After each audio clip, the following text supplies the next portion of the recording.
और रांची में एक बार फिर न्यूज 11 की खबर का असर हुआ है। जी हां, दरअसल हमने कल कड्रू गोदाम में रखे चीनी की बर्बादी की खबर दिखाई थी। खबर दिखाए जाने के बाद खाद्य एवं आपूर्ति विभाग के निदेशक ने गोदाम में छापेमारी अभियान चलाया और मैनेजर को फटकार लगाई और 24 घंटे के अंदर गोदाम में रखे गए चीनी और नमक का पूरा स्टॉक निदेशालय में उपलब्ध कराने के आदेश दिए।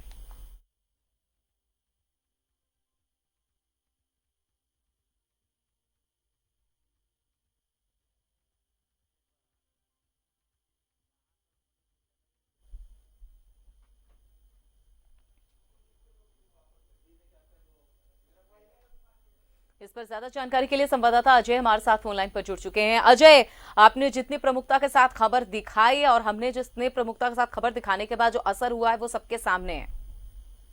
बिल्कुल अमिता, देखिए पूरे लॉकडाउन में कोरोना वायरस की वजह से एक एक दाना, एक एक अन्न का एक एक दाना इस समय बहुत महत्वपूर्ण बना हुआ है। ऐसे में कड्रू अनाज गोदाम में चीनी का बर्बाद होना एक बहुत बड़ी खबर थी, लिहाजा आज इसका बहुत बड़ा असर हुआ है। एसएफसी के जो खाद्य आपूर्ति मामलों के जो निदेशालय के निदेशक हैं दिलीप तिर्की, उन्होंने आज सुबह करीब 11 बजे के आसपास पूरे गोदाम का औचक निरीक्षण किया और उन्होंने पूरे स्टॉक की जानकारी ली कि कितनी चीनी कब आया, कब वितरण हुआ, कहाँ गया, कैसे चीनी बर्बाद हो रहा है। नमक का वही हाल है।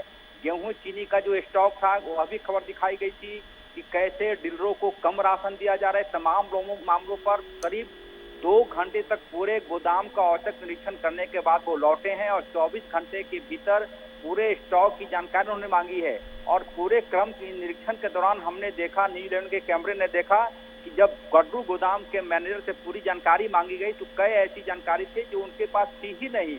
लिहाजा निदेशक दिलीप तिर्की ने काफी नाराजगी जताई और यह कहा ये अहम जिम्मेदारी है कि कितना स्टॉक है, उसका वितरण कहाँ हुआ है, पूरा लेखा जोखा लेकर आप कल शाम 3 बजे के पहले तक मेरे निदेशालय में पहुंचे। तो बड़ा असर है अमिता, देखना होगा कि अधिकारियों की नींद बेशक टूटी है लेकिन व्यवस्था सुधरनी चाहिए। जी चलिए, हम भी उम्मीद करते हैं कि व्यवस्था जो है वो सुधरनी चाहिए। लेकिन अजय लाल, हमने देखा है कि यहाँ पे कई लोगों तक खाना नहीं पहुंच पाता है, निवाला नहीं पहुंच पाता है और यहाँ पर इतने मात्रा में अनाज रखे हुए हैं जो यूं ही सड़ रहे हैं। बिल्कुल अमिता, देखिए कहीं न कहीं इस मामले में अधिकारियों की लापरवाही है, इसमें कोई शक नहीं, इसमें कहीं कोई शक नहीं है।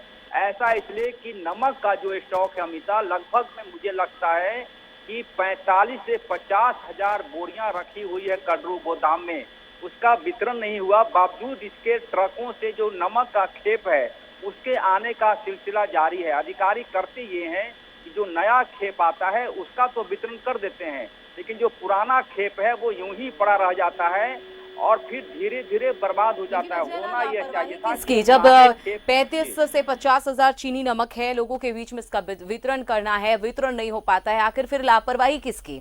और ऐसा तो नहीं है कि ये पहली बार हो रहा है, इससे पहले भी हमने देखा है कि बारिश के मौसम में कई अनाज गोदाम में रखे रखे सड़ जाते हैं। जिन लाभुकों तक ये अनाज को पहुंचाया जाना चाहिए वहां तक चीजें पहुंच नहीं पाती है। तो बार बार इस तरह की चीजें हो रही है, लेकिन कैसे विभाग इससे बेपरवाह बना रह जाता है?